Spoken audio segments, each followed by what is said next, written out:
Hello, everybody. Welcome to the morning show. We're coming to you this morning on Channel 9 on WJOP LP New Report FM 96.3, and we're also live streaming on Newburyport Community Media's YouTube channel at ncmhub.org. I'm your host, Mary Jacobsen, and I'm just delighted to welcome this morning's guest. Dr. Shannon Prince is here to talk about her new book, Tactics for Racial Justice. She earned her doctorate in African and African American Studies and her master's degree in English from Harvard and her law degree from Yale. Her bachelor's degree is from Dartmouth. She currently practices law at Boies Schiller Flexner in New York, and it's just an honor to have her here this morning to discuss her pragmatic and skills-based approach to dismantle racism and create a just world. So Shannon, first of all, welcome, and thank you so much for taking time to visit the morning show today. Oh, thank you for having me. Oh, it's totally my pleasure. I've been looking forward to talking to you since I read your book about a month ago. So, Shannon, first of all, congratulations on the book. And I'd like to start by asking you, what makes your book's focus on tactics for racial justice distinct from other books on anti-racism? And whom do you hope will read and learn to use the tactics in your book? Tactics for Racial Justice is part of the Giving Voice to Values book series published by Routledge and edited by Mary Gentili. And the purpose of that series is not to teach people values, but to teach them the skills to live out their values. So my book differs from other books on anti-racism because it's not about teaching people that racism exists, which it does, or that it's wrong, which it is, but about teaching them how they, whatever their walk of life, can acquire concrete strategies for making a significant impact on racial justice. It's about practice instead of theory. And I hope it will be read by people who have the desire to end prejudice, but are wondering, how specifically do I do that? Which is very practical and very strategic. And one of the things that does make your book distinct from other books. I like the way in one of the passages in your book, you say, you know, if you can learn how to throw a baseball, if you can learn to do public speaking, it's a very empowering message to say, you can learn how to do this. And here are some techniques that will empower you to do that. So I think it's a very wise as well as effective approach to take to this subject that a lot of people care about, but not everybody feels like they know what to do with the care that they feel. And so, Shannon, I wanted to ask you about an interesting story that you tell near the beginning of your book about a conversation that you had with a white friend who assumed that because you have a very distinguished academic resume and you've had a lot of impressive career success, and that she'd assumed that you would never have experienced bias.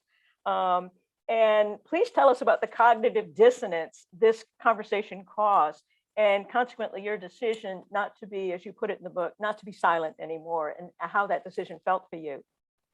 Well, many people believe that the success of individuals of color proves that racism isn't much of a problem in general, and certainly isn't a problem for the people that they consider successful. So I consider my friend's cognitive dissonance as her experiencing a tension in the realities that, for example, a person of color can go to Ivy League schools and work in an elite law firm, and yet racism still exists as a real and robust force. But really and sadly, there's no tension between those realities. And an example I give in the book is that of a Dakota Native American man named Charles Eastman, who lived from 1858 to 1939. He had a bachelor's degree from the same Ivy League university where I got my bachelor's degree, a medical degree from Boston University. And this was at a time when many white people couldn't even read. But although he was better educated than most white people are now, although he was very successful, as I point out in the book, where his medical education came in handy was when he was treating the survivors of the Wounded Knee Massacre. The fact that he was successful as a Native American man didn't mean that racism was not plaguing Native Americans. Yeah. Just because a few non-whites are better off than some whites in some ways doesn't mean racism isn't an urgent problem. And so after that conversation with my friend, I realized that the only way she could understand that message was if it came from me. Statistics could not convince her. Talking heads could not convince her, but because she loves me, she vests me with authority. And so I realized that I want to use that authority to share my reality with my white loved ones so that my silence doesn't furnish their fictions. Mhm. And that decision wasn't easy at first. I remember talking to this same friend on the afternoon that a visit from a cousin of mine who lives out of state was concluding, and sharing my frustration with her that the rideshare driver had pulled up to my apartment building to take my cousin to the airport, saw two Black people, and just sped off without my cousin. And Mhm. I felt awkward sharing that, but with time, those conversations have gotten less awkward because the way I see it, friends share the ups and downs of our days and our lives Yeah. with each other. And I'm not going to censor the ups and downs that are informed by race. I want my friend to empathize with the way I experience the world. And when something upsetting like that happens, I also value her empathy. Absolutely. And I think that just your sharing that story clearly made these two parts of her mind, these two belief systems, they couldn't coexist. They have to blend into a new synthesis of understanding that prejudice can happen to anyone. Um, it just is not respectful of degrees. It's not respectful of where you work. It's not that kind of phenomenon, Mhm. emotionally or cognitively, for people who carry those beliefs and attitudes. And so it's a powerful story, and I appreciated your sharing it in the beginning of your book. You also talk near the beginning of your book about, um, and I don't know if this was Harry Potter based or not, but pulling off the invisibility cloak. And I wonder if you would talk about what's revealed when you take off the invisibility cloak, and give us an example of what then is rendered visible when we can look at, say, for example, something you talk about in the book, the concept of merit as it's used in talking about college admissions. So invisibility cloaks are in Harry Potter, but they're the folklore and fairy tales and literature of many cultures, and they have the power to hide people and things from view. And racism also acts as an invisible visibility cloak that hides certain facts of life from view. It can skew the perspective of people who are genuinely well-meaning. So someone might say in good faith, why should we consider race in college admissions? Why don't we just judge applicants in a purely meritocratic way? Now, that person asking the question is assuming that things like your test scores, your grades, other quantitative factors truly measure merit. And if they did, then the answer to that question might be yes. But when you're an anti-racist, your job in that situation is to snatch away that invisibility cloak that's rendering just hidden from view the racialized injustices that make some college applicants appear objectively more meritorious than others. So if we look at standardized tests and grades, it would appear that the candidate who has the higher scores is more meritorious. But I attended a predominantly white college prep school. And at that school, when a student wanted to get better scores than he or she was currently getting, then that student would go through the expensive process of getting a psychologist to say that he or she needed disability Mhm. accommodations. Yeah, And then all of a sudden, in their teens, these students would be declared disabled and given more time to take tests. yeah. And the College Board and the American College Testing Organization don't notify colleges that those students got more time. And in America, white students are more likely to have what's called a 504 plan. It's named for Section 504 of the US Rehabilitation Act of 1973 that grants them extended time on tests than students of any other race. But unlike the applicant of color, the head start that the white student got is invisible. Yeah. So when race is considered in college admissions, it's a way to correct for those disparities on the back end. And so when you're an anti-racist, you can pull off that invisibility cloak and point out that when a meritocratic person is saying the only thing that should matter in a race is the person who crossed the finish line first, well, you can't tell if the person who crossed the finish line first is more meritocratic if you don't also look at whether or not that person got a head start. That's right. And of course, thanks to the admission scandal, and I had the opportunity to interview the two Wall Street Journal reporters who wrote Varsity Blues last year. And of course, more people know now about legacy admissions. And a lot of people, which means that if you're related to somebody who went to the college before you, you really have a considerable advantage, which has nothing to do with merit. It has to do with your family relationships. And so I think, and I hope that more people are becoming aware of the whole array of advantages that you can purchase that will lead to a so-called meritorious college admission that is anything but. That includes secret, but often invisible to the general public benefits that are very important to fold into, as you point out, Shannon, the discussion about college admissions. Pretty important these days, since we've just learned this week that the Supreme Court will be considering affirmative action in college admissions during their current term. So we'll all pay attention and hope that the invisibility cloak comes off when they consider that. Well, you know, Shannon, one of the really interesting to me concepts that you write about in your book is you write that anti-racists empathize with victims of racism, of course, but effective anti-racists also empathize with racists. So could you talk about why that's important and give us an example of how that empathy can also be used tactically to persuade or counter a racist comment or policy? Empathy doesn't mean agreeing that someone else is right to feel the way that they do. It just means being capable of feeling as someone else does. So, racists are often unsympathetic to people of other backgrounds and to anti racists. Now, if you, as an anti racist, are also unsympathetic to racists, then you can't understand their perspective. They can't understand your perspective. You and that person are going to be talking past each other, which means you're not going to be able to be persuasive or make effective change. But if you can comprehend, then you can connect. And if you can connect, that's when you can make change. So, say, for example, you are at a PTA meeting and a parent gets up and says, I'm tired of the student of the school constantly focusing on, racial sensitivity. Kids just need to toughen up and develop some grit and not be so easily offended. And I expect my child to get through life without being coddled, and children of color should be held to the same standard. Now, empathy in that context could mean recognizing that if someone's never been the target of racism, racism may not feel like a life threatening and life ruining form of oppression to them. It might feel like just an inconvenience. So when a parent stands up and says, my child gets through difficult issues, children of color should be able to handle difficult issues without being coddled too, in her perspective, she's holding children of color to the same standard as white children. And if you recognize that, then you can make an empathetic response. You can say something like, you know what? I agree that the world is a tough place and we need to rear our children to be tough to succeed in it. I think that part of what you're saying is absolutely true.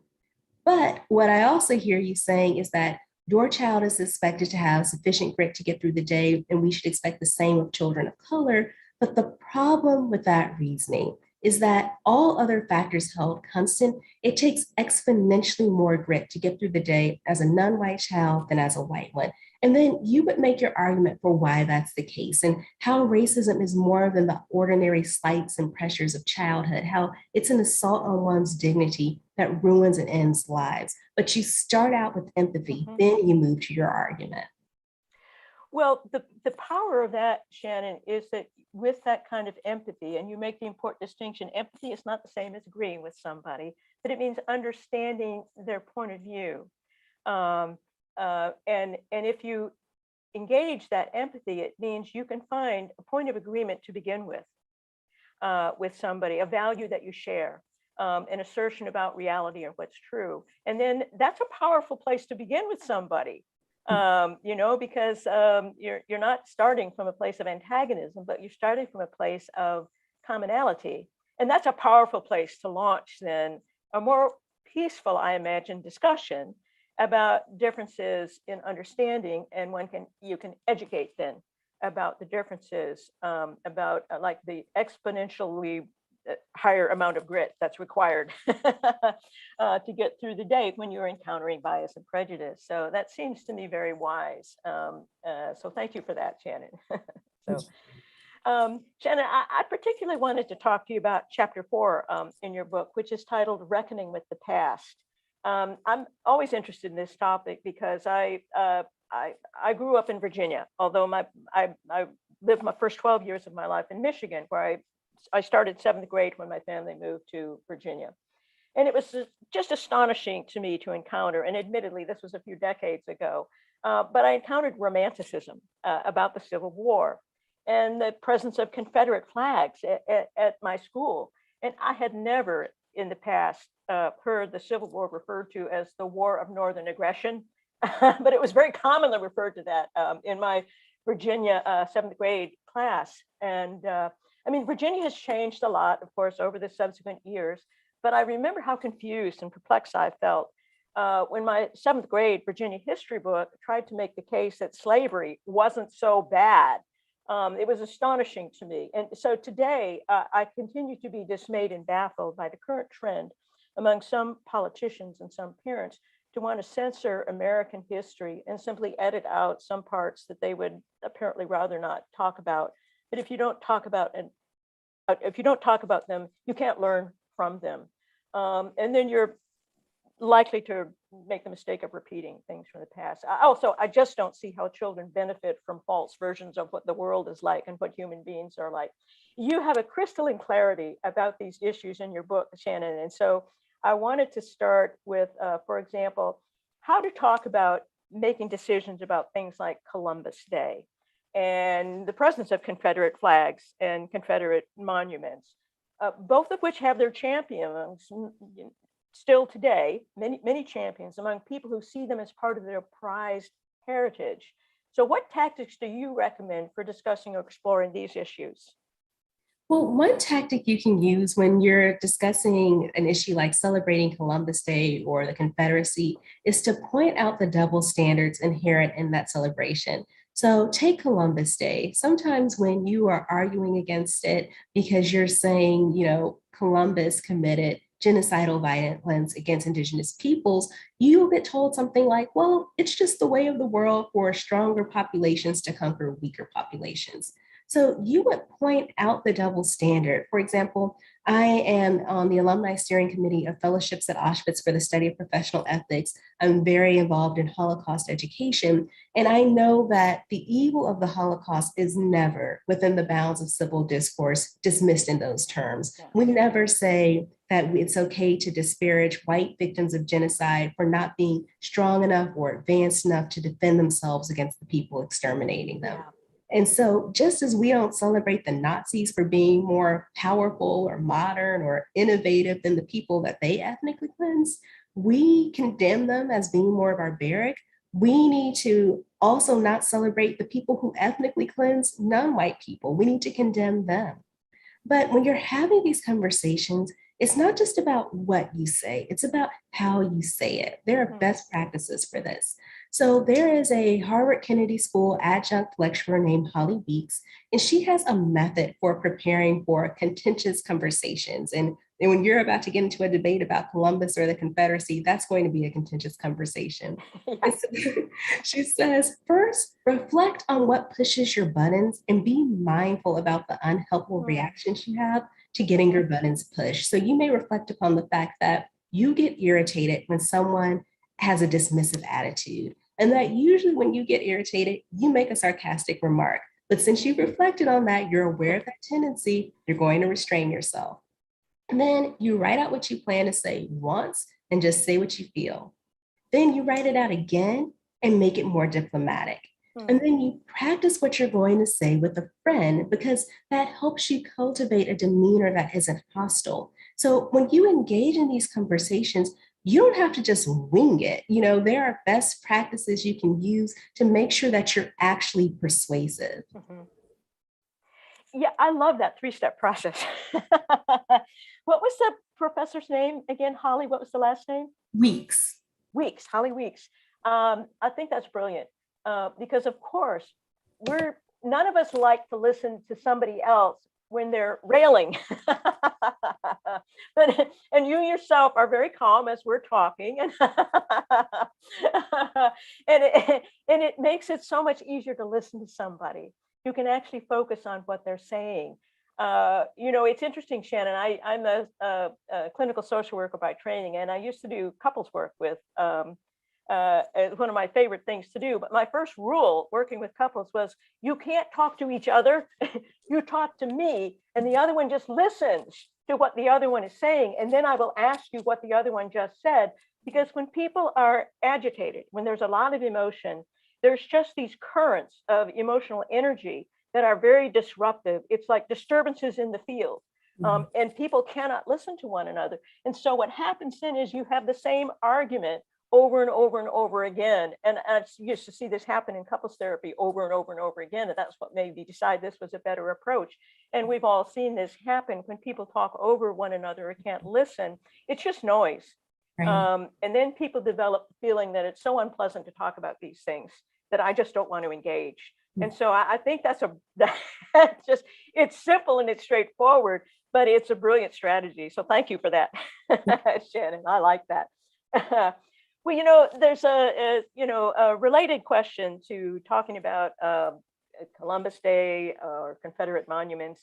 Similar issues arise when we're talking honestly about founding fathers. George Washington, Thomas Jefferson, for example, both of them were slaveholders. And a lot of people will rationalize their slaveholding by saying, well, they were men of their time. And in spite of the evils of slavery, they helped shape the nation in positive ways.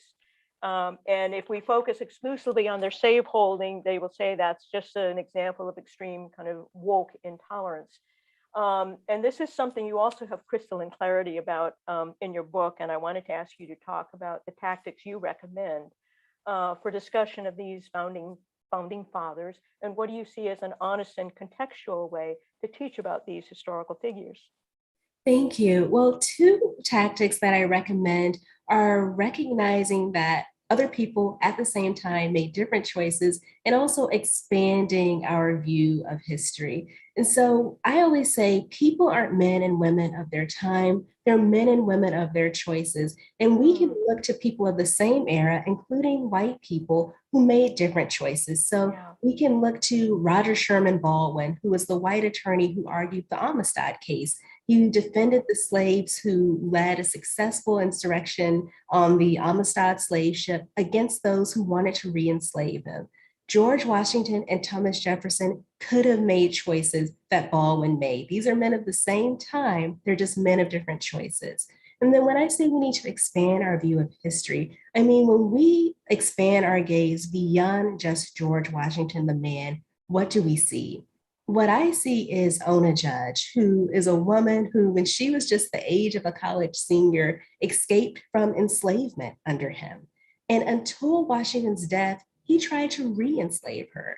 And she spent the next half century of her life as a fugitive because she was a heritable good. So even after Washington died, she still remained property. But even still, as an old woman, she risked recapture to speak out against slavery. So just as we teach Hitler and Anne Frank together, we need to teach George Washington and Ona Judge together. And I think people have this fear that if we're honest about the infelicitous parts of our history, we won't be left with any history to celebrate. And that's not the case. When we stop celebrating perpetrators of genocide and slavery, that doesn't leave us with nothing to celebrate. It means that we start celebrating the people who struggled against and fought and overcame genocide and slavery. Which is certainly an inspiring history to be able to learn about. And I think that that kind of inspiration is important to people. I think you're right. The way that I would put it is I think people feel like, oh, George Washington, I've seen him as a hero. It'll be spoiled. He'll be spoiled completely for me. There will be nobody left to celebrate. And life is complex and our minds need to be able to hold complexity or we'll never understand anything, because we won't be able to see the world as it is. We'll live under the invisibility cloak instead of shedding it. And so I really like the idea of what's implicit in what you're saying then is also that we need to find these counterexamples of people who at the time, who were also people of their time, because it wasn't as though Ona Judge didn't live in her time. She was clearly a person of her time. But as you point out eloquently, she made very different choices, and therefore becomes an example of a parallel history that shouldn't be just parallel. It shouldn't be two streams of history. They should be our American history. And I think that's a very powerful way of thinking about these issues. So thank you for that, Shannon.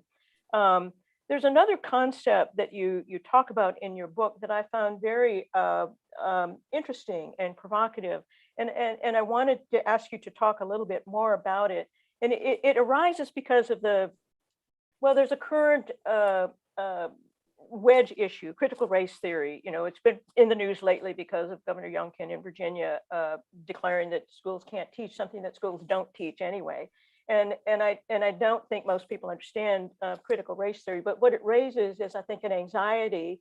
If we're to use our empathy here with the parents who are worried about this, there's a fear that white children who learn the true horrors about slavery, and not just slavery in the past, but the ongoing horrors of Jim Crow and segregation and lynching in the South, that they'll feel bad. They'll feel guilty about being white, which isn't the purpose of teaching history. It's not to make people feel guilty. It's to make people learn and understand what happened, what they're inheriting. But I hope that you might talk about tactics to take on these issues, including your discussion in the book of the German concept of, now I don't speak German, and I'm hoping you can, but it's Vergangenheitsaufarbeitung. I don't think I said that correctly, but maybe it's such a powerful concept. Could you pronounce it correctly and then tell us what working off the past means and how we might apply this to thinking about American history? So I don't speak German either, and I don't want to offend any German listeners. So I will offer the translation, as you said, of working off the past. As scholar Susan Neiman, who is the author of the foreword to my book and the author of her own book, Learning from the Germans, Race and the Memory of Evil, explains, in Germany, the Nazi past is always being, quote unquote, worked off by being engaged, not being avoided. So there are always movies about the Holocaust, television shows, classroom discussions, museum exhibits, commemorative events of things like the Kristallnacht pogrom. And I think that's an example for us. Instead of involving our own past, we can work it off. And we can do so in the same way we teach Holocaust history. So students could read the memoir, Incidents in the Life of a Slave Girl, the same way they do Diary of Anne Frank.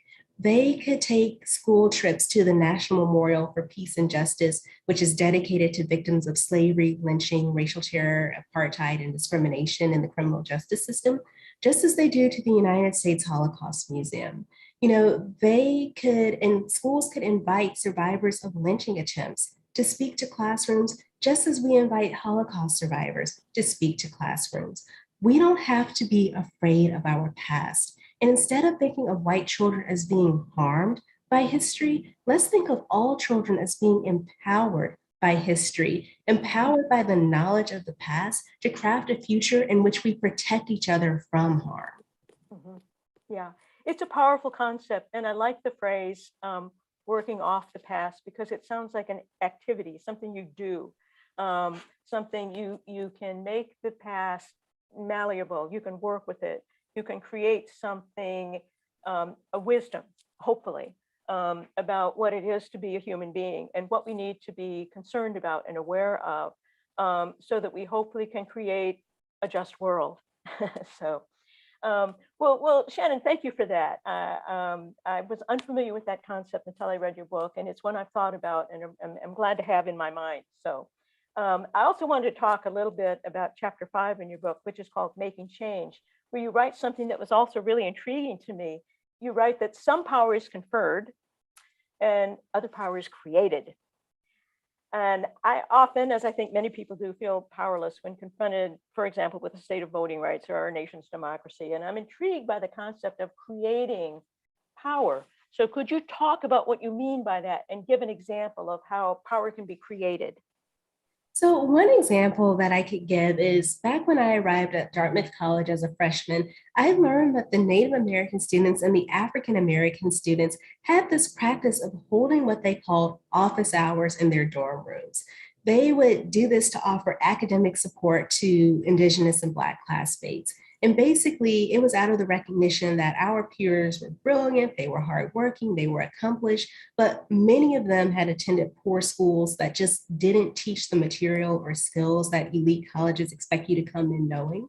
And so on the cultural affinity group email listservs, these students would offer support in whatever academics they specialized in. So they would send out an email that said, hey, I'm going to be in my dorm room in this building from 6 to 8 on Wednesday. Come by if you want help preparing for that physical exam. And so I, having gone to a private prep school, participated in those efforts because I realized I had had the privilege of a certain kind of education, and I wanted to participate in, extending resources to people who hadn't had that access. Now, I think what's important to note is that my fellow students and I were not Congress people who had the power to remedy pre-collegiate racial inequities. Yeah. And our efforts weren't vested with some sort of formal university authority. We were just undergraduate students, but we created the power to concoct a remedy for a problem. And anybody watching this can do this in their own school, in their own workplace by supporting the professional development of people of color.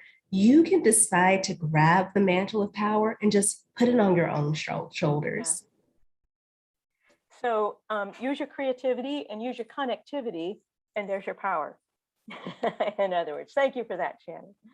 I also wanted to talk a little bit about a concept that you discuss in your very powerful epilogue to your book of tactics. Here you talk about the concept of the avatar, divine beings who will take on human form in order to protect the good. So I was hoping you could talk to us a bit about what does the concept of avatar mean to you, Shannon, and how can we apply it in our own lives? So, as I explained in the epilogue, I wrote the book both for people of faith and people of no faith at all. And I put that bit in there not to proselytize, but to probe, because for me, the concept of the avatar is an invitation for people of character to ask ourselves the question, what would it mean for us to regard ourselves as being in the world to end oppression and to ensure the triumph of righteousness? How would we act? What decisions would we make, big and small, on a daily basis, if we regarded or recognized the power of protecting the good of racial justice and destroying the evil of its inverse as one of the very purposes of our beings?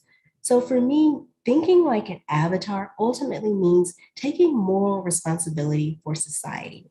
It means that every day we ask ourselves, is this particular action or inaction on my part creating, sustaining, or destroying something in regard to race, diversity, equity, inclusion, justice, or their inverses?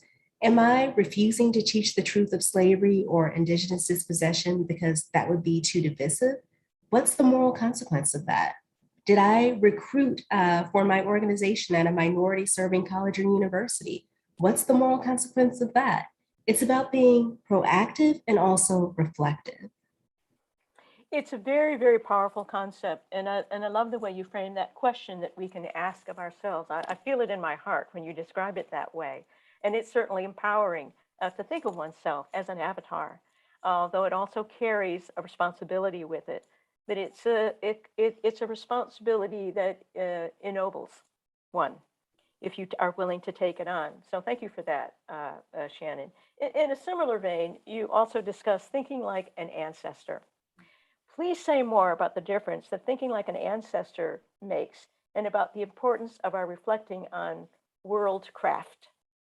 So I think it can be the default, especially depending on what culture you belong to just think of yourself as the descendant of those who came before, or even just someone who's currently on the earth. And then when we have that attitude, the world that we end up creating is just kind of the byproduct of our activities. But when we act in the mode of ancestor, we recognize that we are involved in the process of shaping the world. And we recognize that the ability to shape the world, to craft the world, is a privilege and also something that should be a priority. It should be top of mind in our daily lives. And so when you have that ancestor attitude, you go about your daily life with a sense of gravity and a sense of intensity because you have respect for your own power to create, to sustain, to destroy the realities in which future generations, including future generations of color, are going to either flourish or languish.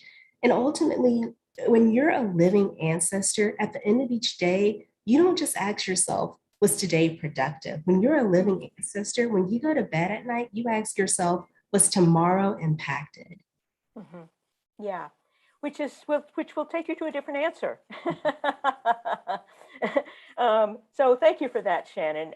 It's such a joy to talk to you because there's so much wisdom and so much that's very pragmatic. You kind of fuse these two things, the wise and the pragmatic, and I really enjoy and feel inspired by talking to you. I'm curious to find out what kind of responses have you been getting to your book as you've been giving book talks and doing podcasts on it.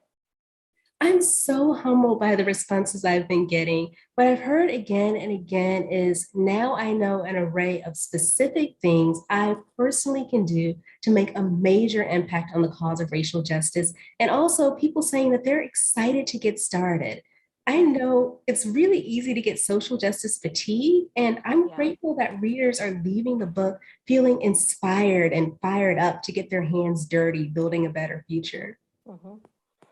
Well, it definitely has that effect, and again, I think that the concept of the avatar and this perspective that you share, as well as the very pragmatic tactics that you share, they're just a different way of thinking about how we can empower ourselves. Starting with reading your book, honestly, because there's so much there. So I'm curious as we come to the conclusion of this morning's interview, Shannon. I'd like to find out personally. Then, are you hopeful about America's ability to worldcraft a racially just society and an inclusive multiracial democracy? And if so, what makes you hopeful? And what's your vision for how will we know that we've arrived there? I am completely hopeful. And when I explain that hope, I find myself coming back to the language that Dr. Neiman used in the foreword of my book. And to paraphrase, she says that we don't have to be discouraged by the backlash that the racial reckoning is occasionally, that backlash is inevitably provoked by people who just don't want to acknowledge the depth and the force of prejudice. That even in Germany, it took decades of really hard work before a majority of Germans were able to recognize the horror of the Holocaust. And so the backlash we're facing now in America is not something that should discourage us, but it is something that we should empower ourselves to actively address. And so I feel hopeful because I know if Germany can make progress, so can we. But I also know that a better future isn't inevitable. We have to Mm, choose it, and we have to equip ourselves with the skills to bring it about.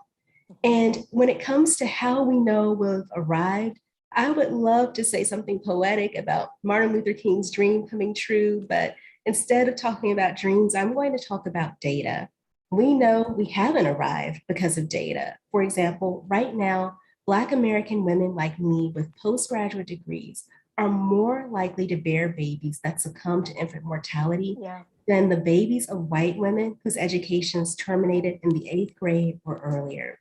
So when those kinds of statistics change, so that one day when a woman like me has a baby, that baby has the same chance at life as a similarly situated white baby. And when no babies of any color die from preventable causes because our society has chosen to no longer tolerate it, I'll know we finally arrived. There's a power in equalizing those statistics, in other words, and that so in a way, let's put it this way. So part of the dream is that statistics, which don't lie, will show us. We'll have the data, in other words, to show us that part of the dream has been achieved, and then we'll have to work very hard to make sure that we protect it and expand it. So Shannon, once again, thank you so much. It's Tactics for Racial Justice. And thank you so much. It really is a joy to talk to you. You have so much clarity and so much wisdom to share. I'm so appreciative of your taking the time to come on the morning show to share your wisdom with us. Thank you, Shannon, very much. Oh, thank you for having me. It's been a pleasure and a privilege. My pleasure. All right, you take care now, Shannon. Thank you. So thanks for watching or listening this morning, everybody. I hope you join us next week on Channel 9 for the morning show. If you missed part of today's show, it will be available for viewing on Port Media's YouTube channel playlist for the morning show at ncmhub.org. Just click on the YouTube icon, click on playlist, and then scroll down. Each show will also air on WJOP FM 96.3 on Friday at 8 a.m. and the following Tuesday at 4 p.m. and Wednesday at 3 p.m. and will also be available as a podcast on the SoundCloud. Just go to ncmhub.org, click on the cloud icon, and scroll down. That's it for today, everybody. Thank you so much. Bye now.